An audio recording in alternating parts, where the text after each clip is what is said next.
오늘은 사순절 첫 번째 주일입니다. 사순절은 예수님의 말씀과 삶을 묵상하되 특별히 예수님의 십자가의 고난과 돌아가심을 묵상하는 절기입니다. 그런데요, 초점 잘 잡아야 됩니다. 예수님의 십자가의 고난과 죽음에 참여한다고 비장함이나 엄숙함이 초점이 되어서는 안 된다는 것입니다. 이 일들을 행하신 그 근본이 무엇인지를 기억해야 된다는 것입니다. 그것은 바로 사랑입니다. 우리를 사랑하셔서 십자가의 고난도 당하셨고, 우리를 사랑하셔서 또한 십자가의 죽음도 당하신 것입니다. 우리는 그 사랑을 기억하는 자리가 되어야 되고, 감사하는 자리가 되어야 되고, 행해야 되는 자리가 되는 것입니다. 예수님께서 죽으심을 앞에 두고 제자들에게 보여주신 마지막 모습도 제자들을 사랑하시되 끝까지 사랑하시는 것이었습니다. 예수님은 그 사랑을 제자들의 발을 씻어주시는 것으로 보여주셨습니다. 그리고 제자들에게도 뭐라 그러셔요? 너희도 그렇게 하라 라고 말씀해 주시고 계십니다. 그런데요, 이 제자들이 예수님의 이러한 섬김의 사랑을 받을 만한 자격이 있는 사람들이 아니었고요, 또한 이 사랑을 받아놓고도 그에 합당한 예수님에 대한 사랑으로 응답한 사람들이 아니었습니다. 예수님이 이걸 알고 계셨어요. 이미.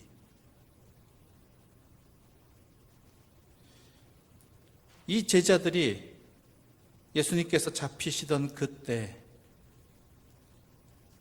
예수님을 배신하고 부인하고 버릴 것도 이미 아셨습니다. 하지만 예수님은 그들을 끝까지 사랑하시고 또한 그들에게도 서로 사랑하고 섬기라고 말씀하셨다라는 것이죠. 이 사랑을 기억해야 됩니다. 사순절에 예수님의 사랑과 섬김은 잊혀지고 예수님의 고난과 죽음만이 남게 되어서는 그래서는 안 됩니다. 사순절에 서로 사랑하고 섬기며 십자가를 지라고 하신 주님은 말하지 아니하고 주님이 맞으신 채찍과 주님이 흘리신 피와 주님이 지신 십자가와 주님이 돌아가신 죽음만이 강조되어서는 안 되는 것입니다. 우리의 주님이신 예수님은 세상이 감당할 수 없는 큰 사랑을 우리에게 베풀어 주신 분입니다. 그런 예수님을 따르는 사람이 바로 주님의 제자들이고, 예수님을 그렇게 세상에 사랑으로 보여주는 사람들이 바로 신앙인이어야 한다는 것입니다. 이 사순절, 그러한 사랑의 삶을 회복해 나가는 그러한 복된 시간으로 놓치지 말고 삼으시고 은혜를 누리시기를 간절히 소망합니다. 오늘 본문인 로마서를 쓴 사도 바울도 예수님의 복음을 전하는 사람인데 사랑으로 전한 사람이었다라는 것입니다. 사랑이 기반이 되어서 사랑에 의해서 복음을 전했기 때문에 사도 바울이 그의 생애 끝까지 포기하지 않은 것 중에 하나가 바로 자신의 동족 유대인들의 구원이었습니다. 오늘 본문 앞부분인 1절의 말씀 함께 읽어보겠습니다. 1절입니다. 형제들아, 내 마음에 원하는 바와 하나님께 구하는 바는 이스라엘을 위함이니 곧 그들로 구원을 받게 함이라. 아멘. 사실 유대인들과 바울 간의 관계는 우리가 성경을 보아서 알 수 있듯이 거의 원수지간입니다. 원래부터 관계가 안 좋았던 것보다 더 심한 게 뭐냐면 누구보다 친밀했던 관계, 누구보다 믿었던 사람이, 기대했던 사람이 배신을 하게 되면 그 상처와 그 원한은 더 깊어집니다.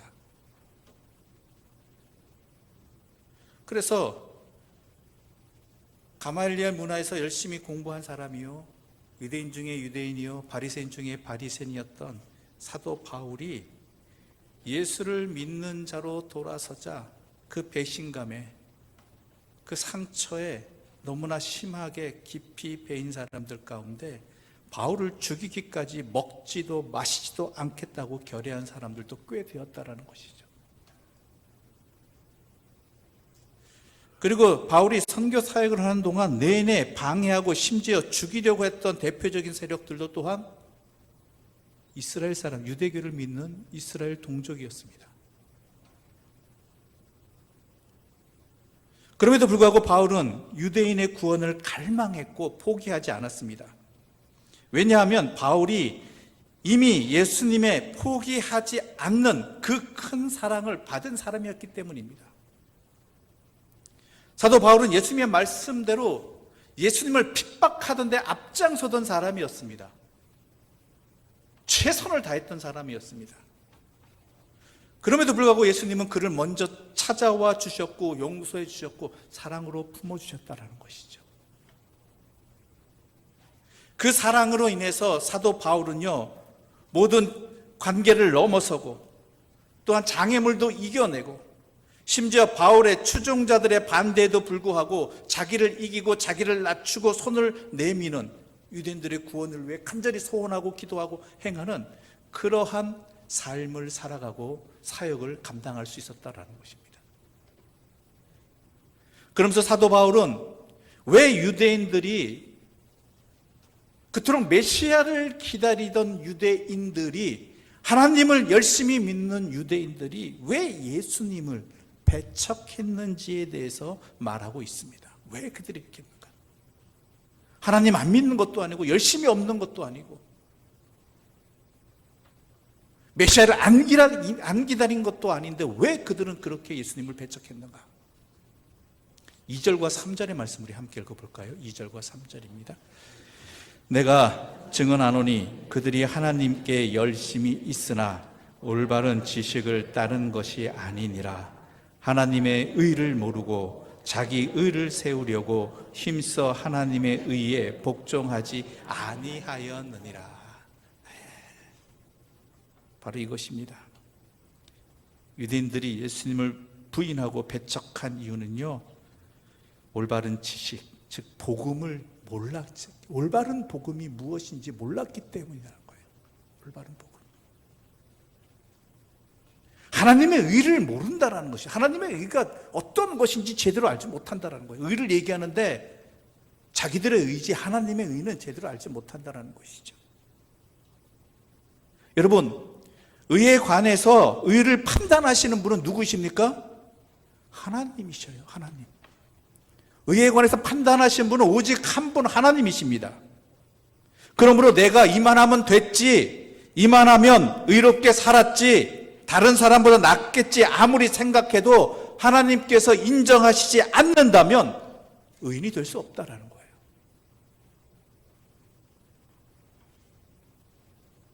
내가 정말 바른 의를 세우기 위해서는 그 의가 하나님으로부터 인정받는 의여야 한다는 거예요. 이게 하나님의 의예요. 그런데 하나님께서 우리에게 요구하시는 의는 무엇입니까? 어떤 의입니까? 100% 완전 무결한 의여야 한다는 것이죠. 이게 문제예요. 100% 완전 의결한 의, 완전 무결한 의. 왜냐고요? 하나님께서 의 그 자체 100% 완전한 순전한 의이시기 때문에 다른 어떤 것도 용납하지 않으시는 온전한 의이시기 때문입니다. 그렇다면 인간이 하나님께서 요구하시는 완전 무결한 의에 이룰 수 있겠습니까?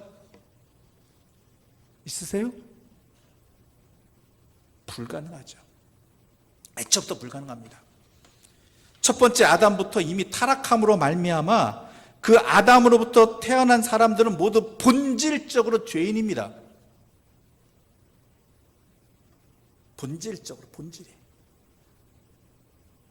그러므로 다른 사람보다 낫지는 될 수 있을지 모르겠지만 내가 생각하기에 나는 악한 일을 안 하고 올바로 살았다라고 자부할 수 있을지는 모르겠지만 하나님 앞에서는 충족되지 않는 불합격이라는 것이죠.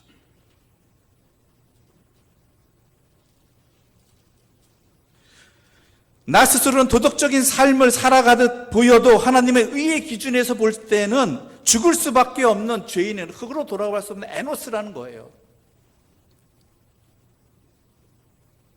이 죄에서 자력으로 벗어날 수 있는 사람은 아무도 없습니다. 왜요? 죄인이 본질이기 때문에.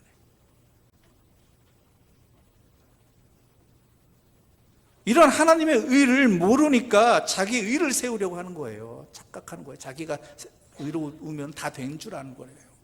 결국 어떻게 돼요? 하나님의 의에 복종하지 않는 거죠. 몰라서. 하나님의 의가 뭔지 몰라서. 그런데요, 하나님께서는요, 공의의 하나님이신 동시에 감사하게도 사랑의 하나님이십니다. 이게 참 감사한 일이에요. 그러므로 하나님의 공의를 조금도 깎지 않고도 우리가 하나님 앞에서 의인으로 인정받을 수 있는 길을 하나님께서 열어주셨다라는 거예요. 4절의 말씀입니다. 4절입니다. 함께 읽어보겠습니다.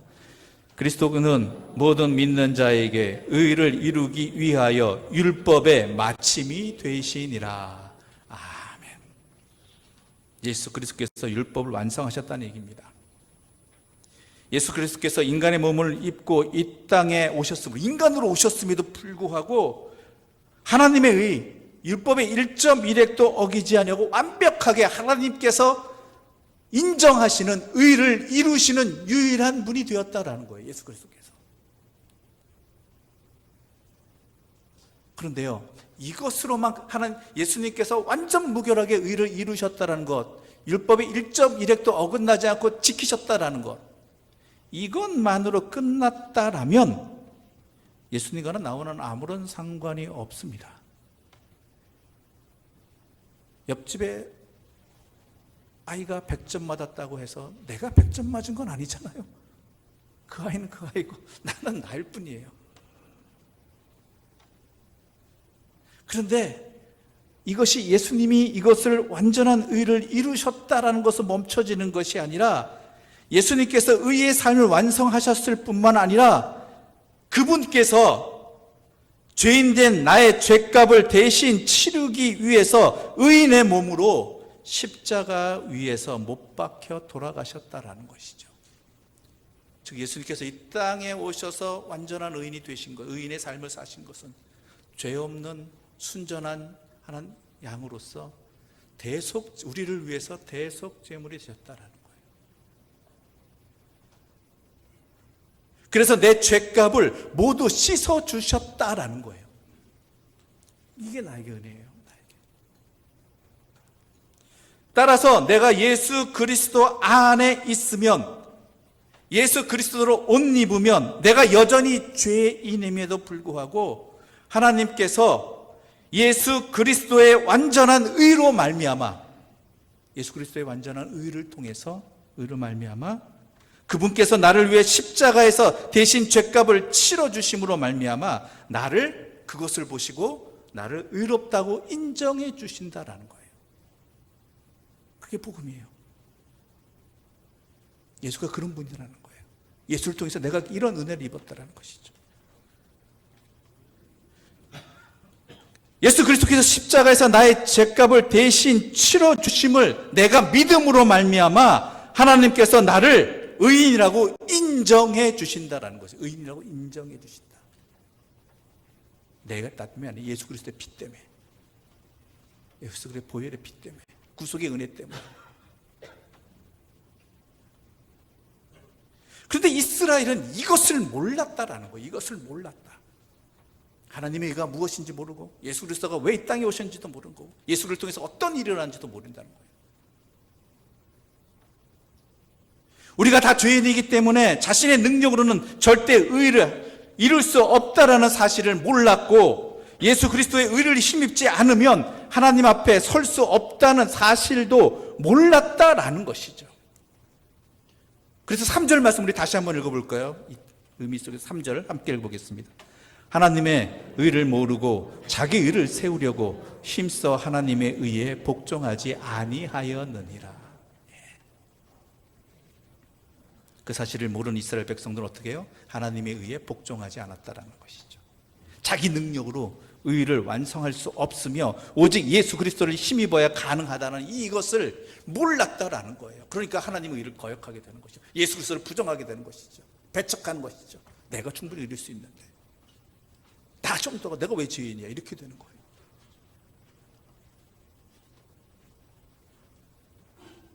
열심히 믿는 것 중요합니다. 믿을 바 열심히 믿어야 돼요.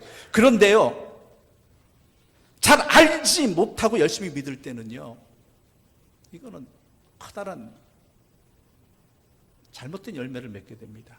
그 대표적인 것이 두 가지인데요. 하나는 뭐냐면 자기도취. 유대인들이, 특히 바리새인들이 빠졌던 거예요. 자기도취. 또 다른 하나 뭐냐면 자포자기에 빠지는 거예요. 이스라엘 백성들은 이러한 바른 복음에 대한 알미 없이 자기 열심으로 의를 이룰 수 있다고 믿었기에 자기 스스로 마치 의인이 된 것처럼 착각하고 자기 도취에 빠져버렸다는 거예요. 그러니까 예수 그리스도를 부정하는 것이죠. 인정하지 않는 것이죠. 예수 그리스도를 눈앞에 보고도 인정하지 않게 되고 자기 이미 자신들이 의를 이루었다고 생각하고 자기 도취에 빠져버린 거예요. 우리들도 그럴 경우 있다라는 거예요. 내가 열심히 신앙생활 했는데, 이렇게 헌신하고 봉사했는데, 이렇게 내가 열심히 살았는데, 말씀대로 난 충분히 자격이 있다라는 자기 도취에 빠져버리지 않았느냐라는 것이죠. 특히 열심히 있는 분들 잘 살펴야 됩니다. 그 열심이 하나님의 의에 대해서, 예수 십자가에 대해서, 나에 대해서 제대로 복음을 알지 못하면, 바른 지식을 갖지 못하면 자기 도취에 빠져버려요. 자기 도취.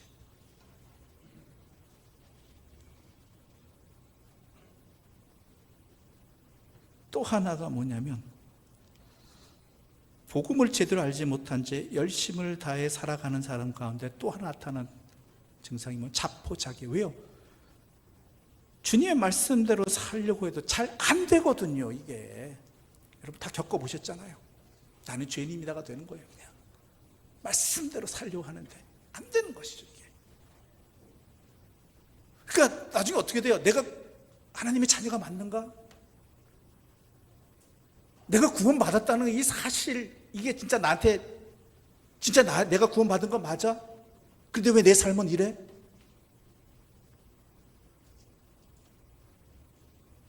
이러한 절망감이 자포자기까지 일어나게 되는 거야. 난 이미 글렀다. 아예 그냥.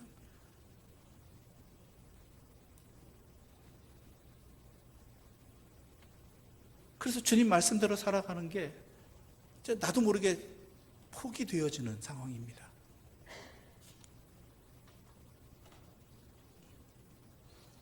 그래서 시험 드는 거죠. 난 이렇게 불순종의 삶, 거룩하지 못한 삶을 사는데 내가 과연 구원받은 백성이 맞을까? 실망하고 낭망하고 절망하는 거죠. 포기하는 거죠. 그런데 여러분 분명히 아셔야 될 거 있습니다. 진짜 복음이 뭔지 알아야 돼요. 그리스도인으로서 거룩하게 살아야 되는 것이 구원의 조건입니까? 예? 잘 들으세요. 순서 틀리면 안 됩니다. 거룩하게 살아야 하는 것이, 사는 것이 구원의 조건입니까? 아니잖아요. 우리가 거룩하게 사는 것이 구원의 조건이면요, 우리 모두는 절망에 빠질 수밖에 없어요. 그 누구도 예외 없이. 아까도 말씀드린 그 누구도 하나님이 요구하시는 의, 거룩을 완성할 수 없기 때문입니다. 사탄이 방해할 필요도 없어요. 내버려 두면 돼요. 그냥 내버려 두면. 여러분 이거 제대로 알아야 돼요. 우리가 거룩하게 살아야 할 이유 분명히 있습니다. 거룩하게 살아야 됩니다. 그건 왜 그러냐면요, 그게 구원의 조건이기 때문에가 아니라 예수 그리스도 안에서 이미 나에게 구원이 이루어졌기 때문에 그 구원 받은 자로서 그에 합당한 삶을 사는 것이에요. 순서 바꾸지 말아요. 앞뒤 바꾸지 말아요. 내가 이미 구원을 받았어요. 그럼 구원받은 자답게 살아야 되는 거예요. 그게 맞잖아요. 그렇죠?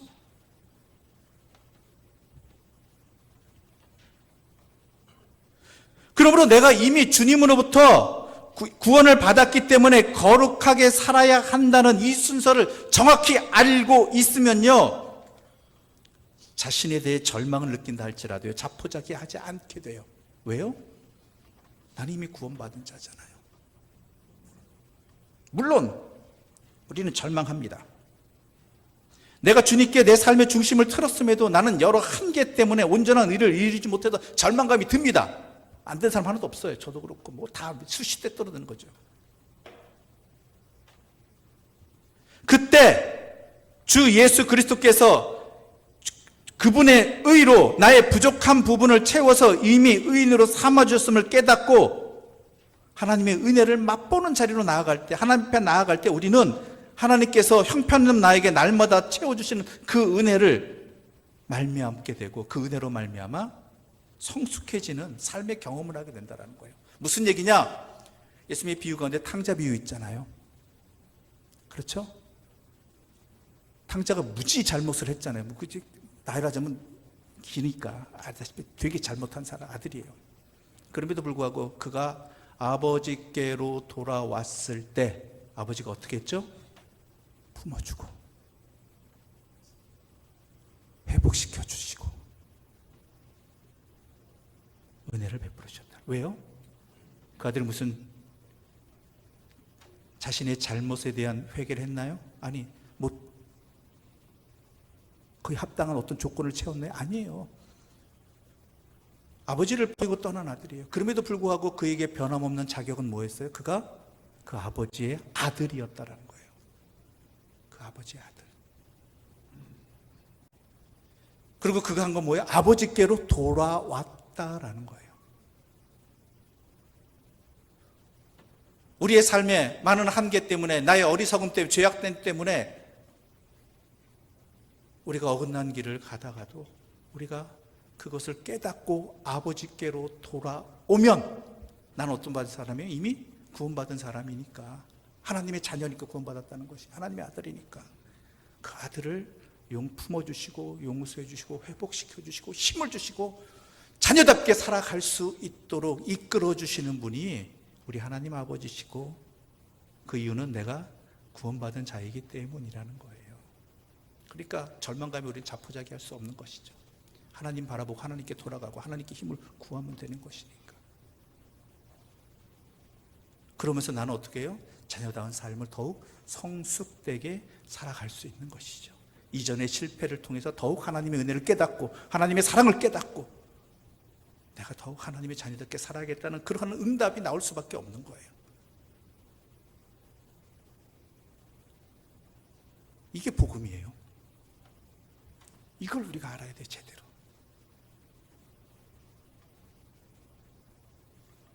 그래서 바울이 강조하는 바가 무엇이냐? 이러한 복음의 은혜를 제대로 믿기 위해서는 예수님을 나의 주로 믿어야 한다라는 거예요. 이 모든 것이 진짜 뭐예요? 믿음이에요. 주를, 예수 그리스도를 믿는 것. 8절과 9절의 말씀 우리 함께 읽어보겠습니다. 8절과 9절입니다. 그러면 무엇을 말하느냐? 말씀이 내게 가까워 내 입에 있으며 내 마음에 있다 하였으니 곧 우리가 전파하는 믿음의 말씀이라. 내가 만일 내 입으로 예수를 주로 시인하며 또 하나님께서 그를 죽은 자 가운데서 살리신 것을 내 마음에 믿으면 구원을 받으리라. 아멘. 예수를 주로 믿어야 된다는 거예요. 그럼 예수를 주로 믿는다는 게 뭐냐라는 것이죠. 뭐냐? 예수님이 나의 주님이십니다, 이 문장을 암송하는 겁니까? 아니에요. 정확히 말하자면 예수님을 주로 믿는다는 것은요, 첫 번째로 예수님이야말로 세상의 무엇으로도 대체할 수 없는 절대자임을 인정해야 된다는 거예요. 예수 믿는다고 하면서도 예수님의 말씀대로 살지 못하고 예수님의 말씀에서 떠나는 경우가 너무나 많죠. 그 이유 중에 그 이유가 뭐냐? 예수님의 말씀이 나에게 절대 불면의 진리, 절대적 판단 기준이라는 사실을 잊어버렸기 때문이에요. 예수를 주로 안 믿기 때문에 그런 거예요. 어릴 땐 아버지가 전부인 줄 알았습니다. 아버지가 말하는 것은 다 들어야 되는 줄 알았습니다. 그러나 아버지 아닌 다른 세상이 있고, 또한 아버지가 어떠한 존재, 연약한 존재를 깨닫는 순간, 그 순간부터 아버지의 말은 나에게 더 이상 절대적 판단 기준이 되지 아니하고 순종의 대상이 되지 않습니다. 마찬가지입니다. 우리가 하나님을 절대적으로 믿는다면 모든 상황 속에서 하나님의 말씀에 따라서 예수 그리스도를 나의 판단 기준으로 삼고 또한 절대 불변의 진리로 삼는다면 우리의 삶이 거기에만 중심을 두고 거기에 뜻에 따라서 살아가야 되는데, 그렇지 않는 것이 바로 예수를 주로 믿지 않는 것이죠. 상황에 따라 예수님은 나의 주님이십니다. 이때는 주님이 나의 주님이시고 예수님이, 저럴 때는 다른 세상의 기준이 나의 주님이 되어버린 거예요. 이게 뭐예요? 우상숭배예요.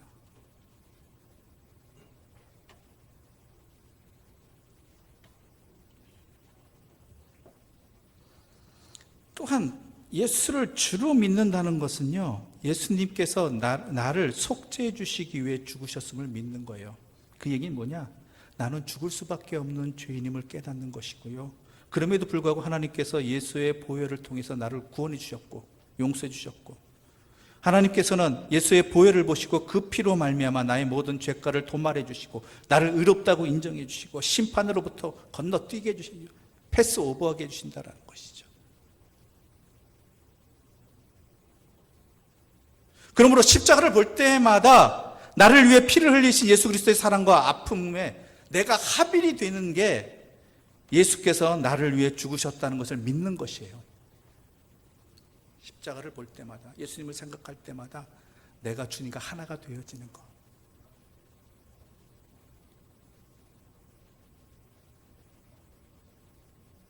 내가 주님과 하나가 되어지면 어때요? 내 삶이 변화될 수밖에 없죠. 주님의 마음이 나의 마음이 되어질 때 내 삶은 달라지는 거예요.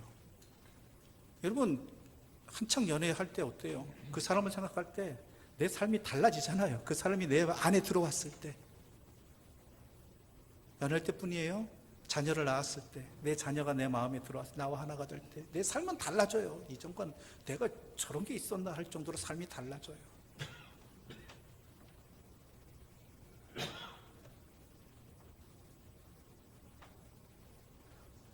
그런데요, 예수 그리스도께서 그저 돌아가신 것으로만 그쳤다면 우리 믿음의 끝은 희생으로만 끝나버리고 말았을 것입니다. 영영 죽으심으로 모든 것이 끝나버렸다면 그분의 속죄함은 이 세상에서만 영향을 끼칠 뿐이죠. 죽고 끝이니까. 내 죽음 이유는 책임져 주지 못하죠. 내 삶이 이 세상에서 끝나버린다면 이 세상에서의 죄사함이 무의미하죠. 죽어버리면 끝인데. 죄인으로 죽거나 의인으로 죽거나 무슨 의미가 있겠습니까? 무슨 차이가 있겠습니까? 그래서 믿음은요, 예수 믿는다는 것은 세 번째로 예수님께서 죽은 사람들 가운데서 부활하셨음을 믿는 것입니다. 나도 부활한다라는 거예요. 예수님께서 그러셨듯이.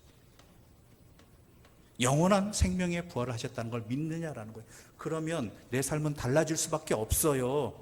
이 땅에서 끝나는 인생이 아니라 우리에겐 영원한 생명이 허락되었다라는 것을, 하나님 앞에 서게 되는 그 생명, 살게 되는 그 생명이 우리에게 영원하게 허락되었다라는 것을 안다면요, 내 삶의 가치 기준은, 관념은 달라질 수밖에 없어요. 이 땅이 전부가 아니잖아요.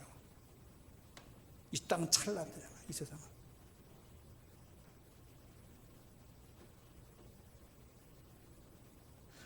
그러한 우리의 영원한 생명을 허락해 주신 그분께서 지금 나와 함께 하십니다. 나를 영원한 생명으로 인도해 주십니다. 그것을 믿느냐라는 거예요. 그것을 믿느냐. 그게 예수를 주로 믿는 거예요.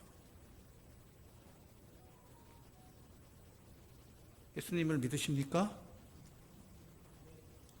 예수님을 나의 주로 믿으시느냐라고. 이게 이렇게 나타나느냐, 이렇게 생각하느냐.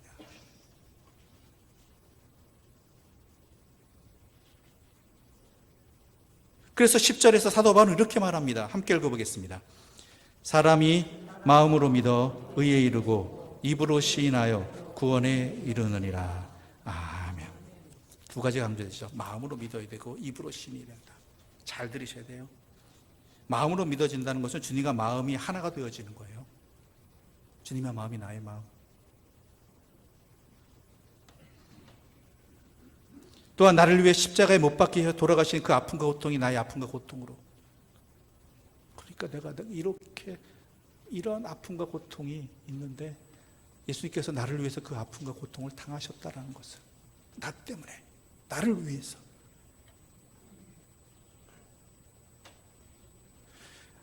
예수 그리스도께서 나를 위해서 돌아가신 그 십자가에 내가 하나가 되는 순간 나에 대한 속죄가 이루어지는 것이고요. 내가 주님과 하나가 되는 그 순간, 그로 말미암아 주님과 마음이 하나가 되어지면 내 삶이 변화되어질 수밖에 없어요. 그건 당연한 거예요.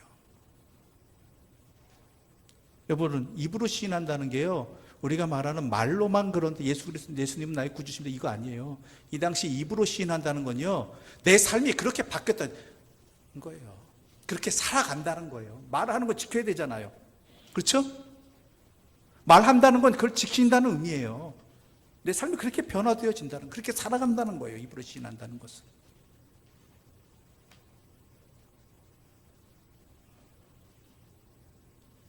여러분, 예수 믿습니다. 그렇죠? 그럼 근데 정말 예수 잘 믿어야 돼요. 이 사순절 기간에 우리에게 소중한 거예요. 내가 예수를 잘 믿고 있는가? 진짜 복음 안에서 믿고 있는가? 내가 복음은 제대로 알고 있는가? 내 열심이 헛되지는 않은가? 엉뚱한 방향으로 나간 열심이 되지는 않았는가?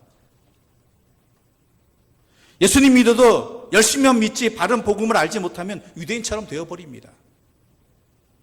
예수님 배척하는 사람들이 되어버려요. 말로는 예수님인데 예수님이 아니에요. 다른 거였어요. 바른 복음으로 구원받은 자로서의 은혜를 알고 그 삶을 살아간다면요, 우리는 새로운 세상을 살아갑니다. 왜냐하면 옛사람은 벗어버렸고 새 사람으로 구별되었기 때문에 새로운 삶을 살아가는 거예요. 새로운 삶.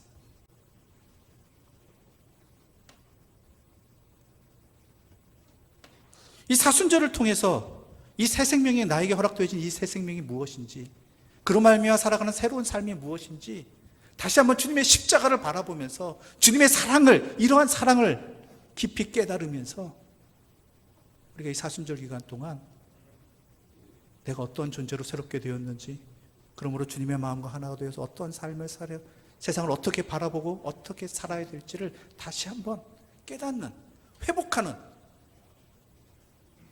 그러한 소중한 시간들이 되어지길 바랍니다.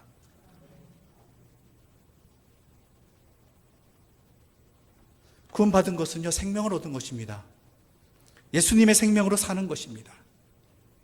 매일매일을 천국의 삶을 사는 것입니다. 이 현실, 이 세상을 살아가지만 천국을 살아가는 자로서 여러분의 참된 기쁨과 생명과 은혜가 넘치기를 소망합니다. 그리고 세상에 예수 믿는 자가 어떠한 존재인지를 보여줄 수 있는 이 땅의 빛이 되기를 간절히 소망합니다. 마지막으로 13절 말씀 함께 나누고 기도드리겠습니다. 누구든지 주의 이름을 부르는 자는 구원을 받으리라. 아멘. 하나님 아버지, 이 생명의 말씀으로 하나님의 참된 복음을 알게 해주시고 그 복음으로 살아간다는 것이 무엇인지, 예수님을 나의 구주로 고백하고 믿고 살아간다는 것이 어떤 것인지를 다시 한번 깨닫게 해주시는 은혜를 주셔서 감사합니다. 이 깨닫게 해주시는 성령의 은혜가 우리가 그렇게 살아가는 성령의 힘이 되게 해주시고 하나님의 능력이 되게 하여 주시옵소서. 예수님의 이름으로 기도드립니다. 아멘.